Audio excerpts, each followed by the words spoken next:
आत्ता ज्यांनी आम्हाला कारणं दिली ती आता आम्हाला झोपून देत नाही आहेत. म्हणजे कंटिन्यू त्यांचे 4-4 फोन. म्हणजे माणूस मानताना असं म्हणतो तुमची गरज आहे, आम्हाला पण परत त्यांची गरज लागू शकते. हे बैलगाडीचं क्षेत्र आहे, चक्र चालू राहतं. ह्याच्यामध्ये कोण मोठा नाही राहिला, रती महारथी होऊन गेले. तसं मी कोटी रुपये बैलगाड्यात खर्च करतो, नाद करू शकत नाही. त्याच्या मागं खंबीर साथ देणारी जर टीम असेल तर तो महाराष्ट्रात कुठल्या बी अड्ड्यात, आमचं उदाहरण घेतलं तर महाराष्ट्रात एक पण अड्डा असा नाही की ते शंभूबाजी ग्रुप खेळला. काही गोष्टी सोशल मीडिया आल्या त्या फॅमिलीपर्यंत गेल्या. फॅमिली डिस्टर्ब होण्यापेक्षा आपण सुधारलेले कधी पण 2 फळी पाडलेले आहेत. त्याच्यामध्ये संघटनेला मानणारा एक वर्ग आहे, संघटनेला न मानणारा एक वर्ग आहे. तर त्याच्यामुळं थोडं बदल घडत चाललेला आहे. नुकसान सर्वसाधारण बैलगाडा मालक संपून जायला टाईम लागणार नाही. त्याच्यामुळं अखिल भारतीय बैलगाडा संघटना नितीनाबा शेवाळे अध्यक्षांच्या मार्गदर्शनाखाली ती संघटना चालती. आपल्या घरी किंवा साईटवर मोठ्याने एकटाच ओरडत असतो, मग याड लागले गत नाही का. आनंद तो म्हणजे वेगळाच. तो मी खाऊन दाखवतो बघ. देत फोटो. तुम्ही खाता एवढा विश्वास कसा काय खाद्यावर विश्वास हे ड्रायफ्रूटच सगळं. जय श्रीराम, जय शिवराय. नमस्ते मित्रांनो, मैदान रिपोर्टरमध्ये आपल्या सर्वांचं स्वागत आहे. मित्रांनो, आपण आत्ता आलो आहोत खडकवासला या ठिकाणी. संघर्ष योद्धा म्हणून ज्याची ओळख आहे तो म्हणजे बुलेट. मित्रांनो, अतिशय सुंदर असा तो पळतो. त्याच्या गोठ्यावरती आलो आहे. बऱ्याच प्रेक्षकांनी इच्छा व्यक्त केली होती की दादा तो पुसेगावला सुद्धा राहिला होता. त्यानंतरनं परवा दिवशी जे कोळ्याचं मैदान झालं त्या ठिकाणी सुद्धा त्याने फायनलचा गुलाल घेतलेला आहे. तर आपण जाऊन एक सुंदर अशी मुलाखत घ्यावी. प्रेक्षकांच्या मागणीस्तव ही खास मुलाखत घेण्यात आलेली आहे संघर्ष योद्धा बुलेटची. चला बुलेटची भेट घेऊया. बुलेट, काय रे, कसा आहे?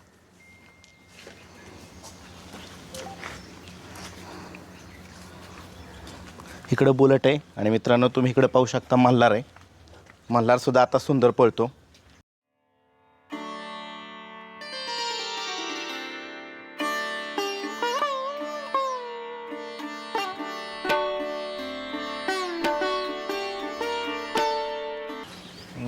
मित्रांनो, आपल्या समवेत प्रसिद्ध बैलगाडी मालक प्रवीण शेठ दसवडकर आहेत. नमस्ते दादा. नमस्कार. आज सगळेच गोठ्यावरती आलेत. त्यांना म्हटलं होतं मी येणार आहे बुलेटची भेट घ्यायला. बऱ्याच प्रेक्षकांची इच्छा होती की मागील 3 महिन्यापासून बुलेटने जे वेगवेगळ्या मैदानामध्ये विक्रम केलेत, गुलाल केलेत आणि त्याचा पळ सगळ्यांना म्हणजे सगळ्यांचं लक्ष वेधून घेतो. आणि आत्ता सध्याच्या घडीला बैलगाडी शर्यत क्षेत्रामध्ये टॉपचं स्पीड असणारा संघर्ष योद्धा बुलेट म्हणून त्याला नावाजलं जातं आहे. तर प्रवीण शेठ, पहिल्यांदा मैदान रिपोर्टर चॅनलमध्ये आपल्या सगळ्यांचं स्वागत आहे. तुमच्या सगळ्या टीमचं, शंभूबाजी ग्रुप, खडकवासला ह्या सगळ्या टीमचं स्वागत आहे. काय सांगाल, कसा आनंद आहे? एकदा त्याच जोशामध्ये संघर्ष योद्धा बुलेट मैदानात उतरला आणि नवीन नवीन विक्रम करतोय. ज्या मैदानात जाईल त्या मैदानामध्ये तो फायनलचा गुलाल घेतोय. सध्या डिसेंबर महिन्यापासून पुशेगावचा जो गुलाल आम्हाला भेटला तोपासून तर आत्तापर्यंत जवळजवळ आता फेब्रुवारीचा मध्ये आला. पण त्या पिरियडमध्ये एक 7 ते 8 गुलाल बैलांनी मोठमोठ्या अड्ड्यात केले. आणि बैल आत्ता जे त्याचं स्पीड वाढले म्हणजे सेवागिरी महाराजांचा आशीर्वाद त्याच्यावर लागला. तो जो गुलाल त्याच्यावर पडला त्याच्यानंतर बैल असा काही वरवरच चालला आहे. म्हणजे त्याच्या जवानीचा जो पिरियड होता लंपी व्हायच्या आधी, म्हणजे आम्ही बैल घेतला त्या 2-3 वर्ष जो बैल पळाला 1 नंबरमध्ये, आणि मध्ये थोडा आजारांनी थोडा ग्रासल्यामुळं थोडाफार फरक पडला होता. पण आत्ता बैल जो आम्ही घेतला होता पूर्वी बैल 2 दाती असल्यावर त्याच्यापेक्षा बैल आत्ता जास्त पळायला लागला. आणि आमचं नाव अजून बऱ्यापैकी महाराष्ट्रामध्ये सगळ्या ठिकाणी आत्ता टॉप चालवतोय, टॉपला एकदम. आणि आता सध्या त्याच्याकडे बघायचा दृष्टिकोन म्हणजे प्रवीण शेठ, एक काळ असा होता आपलं बोलणं व्हायचं की बुलेटला पायरा कुठेतरी नाकारला जायचा. मध्यंतरीचा जो काळ होता लंपीनं ग्रासल्यानंतरचा, आणि आत्ता सध्या परिस्थिती काय? आता हे महाराष्ट्राचं सगळ्यांचं समीकरण एकच आहे की बैल पळत असल्यावरच पायरा होतो. मग तुमचे त्याच्यामध्ये संबंध, थोडक्यात संबंध असू आपलं ह्याच्यावर काय नाही, म्हणजे संबंधावर काय पायऱ्याचा विषयच नाही.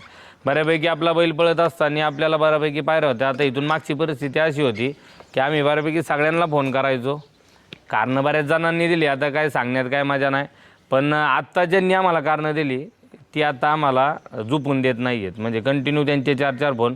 म्हणजे माणूस मानताना असं म्हणतो की बाबा मागं झालं असं, आम्ही सॉरी म्हणतो. सॉरी म्हणणे आहेत का, मी पण त्यांना सांगतो सॉरी म्हणणे आहेत का, आम्ही काय मोठं नाही एवढं.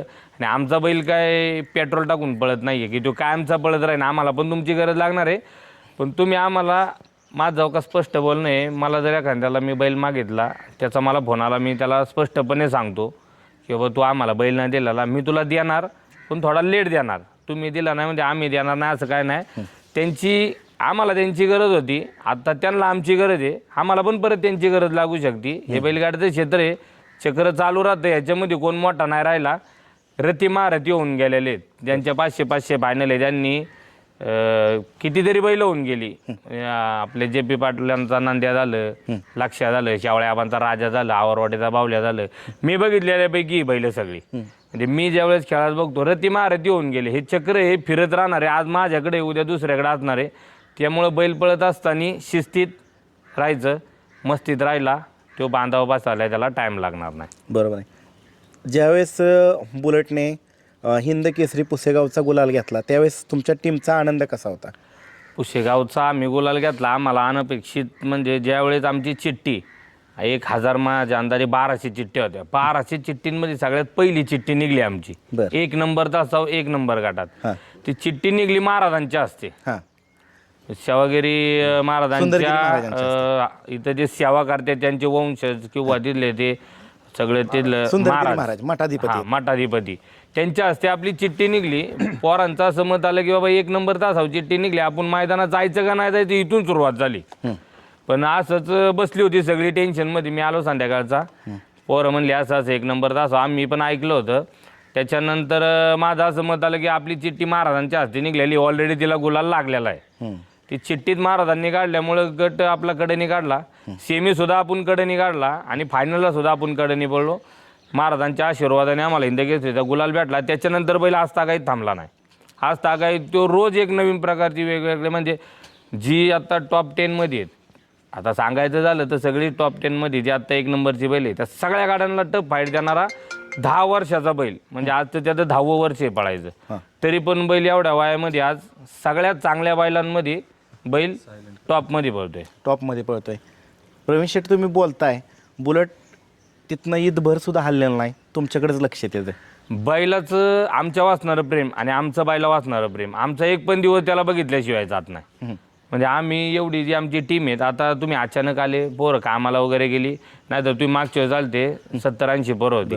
नाही आता सुद्धा ज्यावेळेस मागच्या वेळेस आलो त्यावेळेस पण कॅमेऱ्याच्या फ्रेममध्ये जागा पुरली नाही. तसं तुम्ही सांगितलं की आम्हाला उभं राहूनच मुलाखत द्यायची आणि सगळी आमची टीम आहे ती दाखवा. तर ह्याच्या मागचा उद्देश काय? ही सगळी दाखवा म्हणण्यामागचा खरे आमचे जे श्रेयदार आहेत ही आमची टीम आहे. मी किंवा निखिल शेठ असं आम्ही बैल पळू शकत नाही. तर ही जी आमची टीम आहे, आमच्या मागं जी पोरं आहेत, ती पोरांचा जर आम्हाला हातभार लागला बैल धुवायला असन, मग इथपासून पोरं का त्या सगळी चांगल्या घरातली. असं नाही की कोण आमच्याकडे पैसे देऊन येते, सगळी करोडपतीच्या घरातली. नांदेड सिटी इथे 1 कोटी रुपये गुंठा आहे, ती सगळी ती मालक मंडळी आहेत निम्मे अर्धी. असं नाही की त्यांना काय आमच्या का आलीन 1000 रुपयांनी पैसे घेऊन गेले, असला काय प्रकार नाही.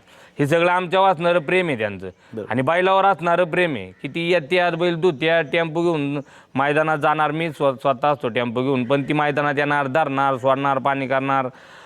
एका अड्ड्यात आम्ही 3-3 गाड्या पळवतो. कधी कधी आमच्या 2-2, 3-3 गाड्या फायनलला राहिल्यात. बरोबर. हे 2-2, 3-3 गाड्या महाराष्ट्रात कोण नाही पळू शकत. शंभू बाजे ग्रुप खडकवासला एक आहे की अड्ड्यात जाऊन 2-3 गाड्या फायनलपर्यंत पळवतो. ते कुणाच्या जीवावर? हे सगळ्या आमच्या मित्रमंडळींच्या जीवावर हा खेळच चालतो सगळा. हा मित्रमंडळींच्या जीवावर. कुणाकडे पैसे असन, कोण म्हणत असन मी 1 कोटी रुपये बैलगाड्यात खर्च करतो, नाद करू शकत नाही. त्याच्या माग खंबीर साथ देणारी जर टीम असेल तर तो महाराष्ट्रात कुठल्या बी अड्ड्यात, आमचं उदाहरण घेतलं तर महाराष्ट्रात एक पण अड्डा असा नाही की ते शंभूबाजी ग्रुप खेळला नाही. ते फक्त आमच्या मित्रमंडळींच्या जीवावर. बरोबर आहे. त्याचबरोबर तुमच्या स्वभावामध्ये फार बदल झाला आहे. त्या दिवशी कोळ्याच्या मैदानात पण मी तुम्हाला हाच प्रश्न विचारला होता. मला उत्तर जे अपेक्षित होतं ते आलेलं नाही. आता ह्या मुलाखतीत ते उत्तर अपेक्षित आहे. का एवढा स्वभावामध्ये फरक पडला, बदल झाला, काय असेल ते स्पष्ट ऑन रेकॉर्ड सांगा. स्वभावात बदल व्हायचं तसं काय वेगळं कारण नाही आहे, पण थोडं फॅमिली असते आपली मागं. काय गोष्टी सोशल मीडियावर आल्या त्या फॅमिलीपर्यंत गेल्या. फॅमिली डिस्टर्ब होण्यापेक्षा आपण सुधारलेलं कधी पण चांगलं. मग आपल्याकडं सगळी ताकद आहे, आपण आपल्याला काही पण करायची ताकद आहे आमची. असं नाही की बाबा हे आम्ही स्वभावात बदल झाला म्हणजे हा फार, तसं काय नाही. आपल्यात बदल करून घे ना. आपल्या मागं 4 पोर असतात, उद्या आपण काय उद्योग झाला 4 पोरांना, आपल्या मागं असणाऱ्या पोरांना एखाद्याला काही इजा झाली तर त्याचं जबाबदार कोण? त्यांच्या घरचे आपल्यावर खापर फोडणार. त्याच्यामुळे आपण बदललं, आपल्या मागची पोरं येणार सेफ, मैदानात खेळणार, मजेशीर घरी येणार आणि आपली फॅमिली डिस्टर्ब नाही होणार. अशा गोष्टींमुळे आपण थोडं शांततेचा मार्ग निवडला थोडा. कुटुंबाला प्राधान्य देताय आता जास्त. कुटुंबाला प्राधान्य देणं महत्वाचंच आहे ना. हा खेळ काय आज आहे उद्या नाही. आपलं कुटुंब आपल्या मागे आहे, पोरं आहेत, घरची फॅमिली आहे. सगळ्यांनीच कुटुंबाला पहिलं प्राधान्य दिलं पाहिजे, नंतर खेळ काय असेल तो. अशाच पद्धतीने सर्वांनी वागायला हवं का? सर्वांनी तसंच वागायला पाहिजे, कारण की आपल्याला सर्वात महत्त्वाचं कुटुंब आहे. हा खेळ काय आज आहे उद्या नाही. एक क्षणिक सुख आहे. कुटुंब आपलं लाईफ टाईमचं सुख आहे. कुटुंबाकडे लक्ष देऊन हा खेळ आपला पाहिजे. मागच्या वेळेस तुमच्या स्वभावाचा अनेक जणांनी फायदा घेतला का? भरपूर लोकांसाठी बांधणं केली, ती माझ्या अंगलट आली. म्हणजे बैलगाड्यात आता सध्याची अशी परिस्थिती असायची की मी एखाद्या अड्ड्यात असं कुणाला अडचण आली तर माणसं फोन करायची. पण ह्या बैलगाड्याच्या लोकांसाठी ज्या अडचणीत येत गेलो, त्या अडचणी माझ्या मागं बऱ्यापैकी वाढत गेल्या. पण माझी वैयक्तिक अडचण कुठलीच नव्हती. महाराष्ट्रात वैयक्तिक शंभूबाजीवर जर अन्याय झाला तर ती पेलायची ताकद आमच्यात आहे. पण माझ्या ज्या अडचणी वाढल्या ह्या वैयक्तिक बैलगाडा मालकांच्या जे अन्याय होत होते त्याच्याकरता आपण आवाज उठवाय गेलो. कुठंतरी मला असं वाटलं की आपण अडचणीत येत चाललोय. त्याच्यामुळे थोडं बदल घडून आणला थोडा. आता परिणाम काय जाणवतो? बदलाचा परिणाम असा जाणवतोय की आमचा बैल कंटिन्यू गुलाला ते कुणा संघ वाद होत नाहीये, मैदानात किरकिर होत नाहीये. नाही तर लोकांसाठी किरकिर केली तरी अख्खी टीम डिस्टर्ब व्हायची. ती डिस्टर्ब झाल्यामुळे सगळं पुढं नियोजन उलट पालट व्हायचं. सगळं बरोबर. नियोजन उलट पालट झाल्यावर ते आम्हाला त्या गोष्टी जे अपेक्षित होतं यश, ते यश आम्हाला भेटत नव्हतं. पण आता सगळं व्यवस्थित चाललेलं आहे. म्हणजे कुठेतरी आपल्या स्वभावात किंवा आपल्या व्यक्तिमत्वामध्ये बदल झाल्यानंतर चांगल्या गोष्टींना गवसणी चांगल्या गोष्टी घडत गेल्या सगळ्या. आणि हे तुम्हाला बरेच जण बोलले का? बरेच जण बोलले. आता अजून पण लोक फोन करतात मैदानात गेल्यावर किंवा बा असं झाले. आपल्या आपल्या पद्धतीने प्रेमाने आपण आता सगळ्यांना समजून सांगतो. पहिलं तसं नसायचं. पहिलं वाद व्हायचे, ऐकलं नाही तर वाद व्हायचे. आता प्रेमाने समजून सांगून प्रॉब्लेम सॉल्व्ह होत्यात. बरोबर. आणि हे सॉल्व्ह करण्या मग आपल्याला अखिल भारतीय बैलगाडा संघटनेचे अध्यक्ष नितीन आबा शावळे असतील, आमच्या हवेलीचे संतोष मोडक असत्यान, महाराष्ट्राचे सचिव विलास पैलवान असत्यान, ह्या सगळ्यांची आपल्याला एक वेगळ्या प्रकारची आपल्या मागं ताकद आहे. आणि त्या ताकदीमुळं लोक आपल्याला प्रॉब्लेम सॉल्व्ह करण्यासाठी येतात. पण त्या आता त्याचं थोडं वेगळं स्वरूप धरलेलं आहे. आपण प्रेमाने प्रॉब्लेम सॉल्व्ह करतो लोकांना. दिवसेंदिवस हे शर्यत क्षेत्र बदलत चाललंय का? प्रत्येक दिवशी या शर्यत क्षेत्राला एक वेगळं आणि आता वेगळंच झालंय का शर्यत क्षेत्र? काय झालंय याच्यामध्ये एक दोन फळी पडलेले आहेत. याच्यामध्ये संघटनेला मानणारा एक वर्ग आहे, संघटनेला न मानणारा एक वर्ग आहे. तर त्याच्यामुळे थोडं बदल घडत चाललेला आहे. तर ह्याच्यामध्ये माझं बैलगाडी मालकांना असं सांगणं आहे की अखिल भारतीय बैलगाडा संघटना महाराष्ट्र राज्य ही बैलगाडी मालकांच्या भल्यासाठी अंमलात आलेली संघटना आहे. आणि सर्व बैलगाडा मालकांनी अखिल भारतीय बैलगाडा संघटनेच्या नियमांना धरून असणाऱ्या मैदानांमध्ये जावं आणि त्यांना सपोर्ट करावा. ह्याचं कारण असं की जर आपण असं जर नाही केलं तर याच्यामध्ये बैलगाडा मालकांचं लय मोठं नुकसान आहे. सर्वसाधारण बैलगाडा मालक संपून जायला टाईम लागणार नाही. त्याच्यामुळं अखिल भारतीय बैलगाडा संघटना नितीनाबा शावळे अध्यक्षांच्या मार्गदर्शनाखाली ती संघटना चालती. बऱ्यापैकी सर्व लोकांनी याला सपोर्ट करावा, यांची नियमावली पाळावी. बैलगाडीला अजून चांगले दिवस यायला टाईम लागणार नाही. आत्ता जे पद्धतीने मैदानांचं भरीवपणा दिसून येतोय, दररोज तीन चार मैदानं, आणि अजून तर हनुमान जयंती व्हायची. हनुमान जयंतीनंतर महाराष्ट्रभरात यात्रा उत्सव चालू होतात. तर दिवसाला 5 मैदानं म्हटलं तरी वावगं ठरणार नाही, होतील असा अंदाज सगळेजण व्यक्त करतायत. ही मैदानांचा जो मार आहे तो जास्त होतोय का? कुठं जास्त होतोय म्हणण्यापेक्षा आता काय होतंय, प्रत्येकाला मैदानाचं आयोजन करायचं, कुणाला नाव करायचं असतं, कुणाला काय करायचं असतं, कुणा यात्रा असतात. तर बैलगाडा मालकांनी फक्त एक आपलं बैलाची कॅपॅसिटी बघून पडलं पाहिजे. मैदानं तर होतच राहणार आहे, त्याला आपण आळा घालू शकत नाही आहे. कारण की आता सर लोक परमिशन आणतात, मैदानं घेतात. पण ती मैदानं घेत असताना नियमावलीचा विचार केला पाहिजे की अखिल भारतीय बैलगाडा संघटनेने आपल्याला काय नियम घालून दिल्यात. त्यांची पावती फी असेल, परत बाकीच्या ॲम्ब्युलन्स असन, गोष्टी असन, झेंडापंच असन, अलाउन्सर असन, या सर्व घटकांनी अखिल भारतीय बैलगाडी संघटनेचे नियम पाळून जी मैदानं जर केली तर बैलगाडी मालकांचं नुकसान होणार नाही आहे. तिथं 100% बैलगाडी मालकांचा फायदाच होणार आहे. फायदाच होणार आहे. बरोबर आहे. तर आता काय सांगाल, आता टीम कशी असते आनंदात? ही सगळी गुलाबात राहतात सगळे ना? टीम काय आता रोजचं पोरांचं नियोजन, बाबा कुठला बैल घातला आता बऱ्यापैकी मी पहिले सांगायचो नाही, पण आता पोरांसंगत बसून नियोजन करतो. आणि आता आगामी नियोजन झालेले आहेत 2 मैदानांचे. आता उद्या बैल पाळणार आहे, आमचे मित्रच आहेत, संबंधात आम्ही बैल दिलेला आहे. संबंध पण टिकायला लागतात, नुसतंच बैलांना बैल घालत गेले. आता कोण कुणाचे मित्र असतात, आमचे मित्र आहेत स्वप्नील पवार म्हणून इथं शेजारच्या गावातले, त्यांना उद्या बैल दिलेला आहे. संबंधामध्ये बी बैल देतो, 2-3 मैदान चांगले करतो, परत एखाद्या मैदानात संबंधामध्ये बैल द्यायचा, अशा हिशोबाने नियोजन आपलं चालू आहे. संघटनेच्या नियमांनी जी मैदानं होत आहेत ते आत्ता सध्याच्या घडीला एकदम पारदर्शक शिस्तबद्ध होत आहेत. संघटनेच्या नियमांची अंमलबजावणी केली तरच हे क्षेत्र टिकू शकतं का? संघटना ही सर्वसाधारण बैलगाडा मालकांच्या हिताचा विचार करून केलेली ही संघटना आहे. ह्याच्यामध्ये काय कुणाला पगार नाही तर काय, आम्ही जर संघटनेचं काम करतोय, आम्हाला काय संघटना पैसे देत नाहीये. बरोबर. हे फक्त सर्वसाधारण बैलगाड्या मालकांचं हित कसं जोपासायचं त्याच्याकरता ही संघटना तयार झालेली आहे. या संघटनेला जर पूर्ण महाराष्ट्रातून अतिशय चांगला प्रतिसाद आहे आणि अजून लोकांनी जर थोडा प्रतिसाद दिला तर ही संघटना सर्वसाधारण बैलगाडी मालकाला चांगले दिवस दाखवल्याशिवाय राहणार नाही. बंदी येण्याच्या अगोदर पूर्वीचा जो काळ होता, ज्या कारणानं बंदी आली होती, तीच कारणं कुठंतरी आता दिसून येत आहेत का पुन्हा एकदा? जी आता संघटनेच्या नियमांना डावलून जी मैदान होत आहेत तिथं दिसून येत आहे. सुट्टीला फोक मारणे, अशी बरीच कारणं आहेत त्याच्यामध्ये. बैल 2-2 वेळा पावती फाडणे, हे आता थोड्याफार मैदानांमध्ये चालू आहे. पण त्यापैकी लोकांना आमची विनंती आहे की तुम्ही सुद्धा संघटनेमध्ये सामील व्हा, संघटनेच्या नियमाप्रमाणे मैदान घ्या, तुम्हाला पण कुठं नावं ठेवायला जागा राहणार नाही. आमची त्यांना विनंती आहे, आम्ही संघटनेतर्फे अशी करतो, तुम्ही सुद्धा अखिल भारतीय बैलगाडा संघटनेमध्ये सामील व्हा आणि संघटनेच्या नियमांमध्ये येऊन मैदानं घ्या. तुम्हाला सुद्धा लोक चांगला प्रतिसाद देतात आणि तुमचं नाव पण समाजात चांगली ओळख निर्माण होईल तुमची, अशी आमची त्यांना संघटनेतर्फे विनंती आहे. आता आपण वळूयात मित्रांनो, ज्यांना खरं बैलगाडी शर्यत क्षेत्रामधला आत्ता सध्या युवकांचा आयडॉल मानलं जातं ते म्हणजे प्रसिद्ध बैलगाडी मालक निखिल शेट कोरडे आहेत. अतिशय संयमी आणि शांत व्यक्तिमत्व त्यांचा. तुम्ही परवा दिवशीचा एक फोटो पाहिला असेल सोशल मीडियावरचा. एवढं धनाढ्य आणि उद्योजक, एवढे मोठे उद्योजक असताना आणि लखपती असताना सुद्धा एकदम सर्वसामान्य शेतकऱ्यासारखे बैलगाडी मालकांच्यामध्ये ते वावरत असतात. तर निखिल शेठ, काय सांगाल? आज सगळी टीम एकत्र जमली आणि नमस्ते पहिल्यांदा.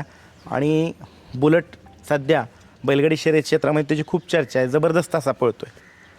आज तुम्ही येणार, मग तुमचा फोन झाला मला, त्यावेळेस मी ग्रुपला मेसेज टाकला. बरीच मुलं कामाला इकडे तिकडे उद्योगधंद्याला गेली, तरी पण एक 15-20 पोरं आम्ही आलो तुम्ही येणार आहे म्हणून. आवडीने पोरं जरा उशिरा उठतात सगळी, थोडी रात्रीचे थोडे लेट झोपतात त्याच्यामुळे उशिरा उठतात सगळे. आवरून तुम्ही आले तर मी 2-3 जणांना पुढं लावलं, म्हणलं शेट आलेले जाऊन थांब बघा तिथं. बरं. तेव्हा पटापटा मुलं उरकून आली आवडीने तुम्ही येणार म्हणून. बरं. तर काय सांगाल, आनंद कसा आहे? आनंद एक 2-3 महिने झालं. पेडगाव, पुशेगाव, कोळ्याचं मैदान, अजून 2-3 मैदानं चांगल्या मैदानात बैलाने आमची म्हणजे शंभूबाजी ग्रुपचं जी मान उंचवली ती एक वेगळीच. आणि ती जी मान उंचवली आमची ती त्यांनी केलेला संघर्ष, खरं त्यांनी केलेला इतका संघर्ष म्हणजे बैल थोडक्यात मिळालाच होता, पण त्याला देवानी साथ दिली, आम्हाला देवानी साथ दिली. मरणाच्या दारातून त्याला उठवला आणि मग त्यांनी ते मरणाच्या दारातून जो उठला आहे बैल, त्याने आमची मरणाची झोप उडवली. 100% सांगतो की बैलाने आहे ना आमच्यासाठी इतकं म्हणजे हे केलं. आम्ही कितीतरी बैल घेतली, किती दिली, म्हणजे पोरांना सुद्धा माहिती व्हायचं नाही, रात्रीत बैल यायचा आणि रात्रीतच जायचा. म्हणजे एक मैदान पळाला की बाबा हे नाही पळत जाऊ दे, पण टिकला तो आमचा बुलेट. म्हणजे त्याने किती पैसे पण की बऱ्यापैकी माग बैल घेतली, अशीच दिली. पण ह्या बैलाने आमचं डोळ्याचं पारणंच फेडलं आमच्या. बैल जेव्हा मैदानात पळतो ना तेव्हा सेमीला गटाला ज्यावेळेस निकाल रेषा संपती ना त्यावेळेस प्रत्येक वेळेस व्हिडिओ मी बऱ्यापैकी जात नाही मैदानात, प्रवीण शेट्टी जातात, पण ज्यावेळेस लाईव्ह बघत असतो ना त्यावेळेस प्रत्येक वेळेस सेमी पास केला, गट पास केला की प्रत्येक वेळेस अंगावर हा काटा येतो का तर येतोच. या अंगावरती शहारं उभं राहणं, काटं उभं राहणं, त्याच्या मागचं कारण आहे की ज्यावेळेस तुमचा बुलेट पळतो गट पास करतो, सेमी पास करतो, त्यावेळेस समालोचक शब्द वापरतात की बैलाकडं वाटत नव्हतं पाहिल्यानंतर की हा टिकेल जगेल, त्याच्या अंगातनं पू येत होता, कानातनं पू येत होता.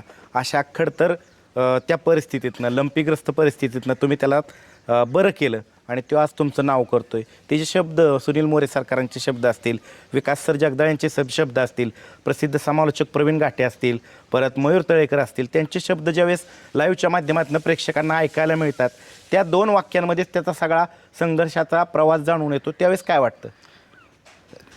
ते जे शब्द ऐकतोय तेव्हा आम्ही लाईव्ह बघत असतो आपल्या घरी किंवा साईटवर, मोठे मोठ्याने एकटाच ओरडत असतो, मग याड लागले गत नाही का. आनंद तो म्हणजे वेगळाच आहे.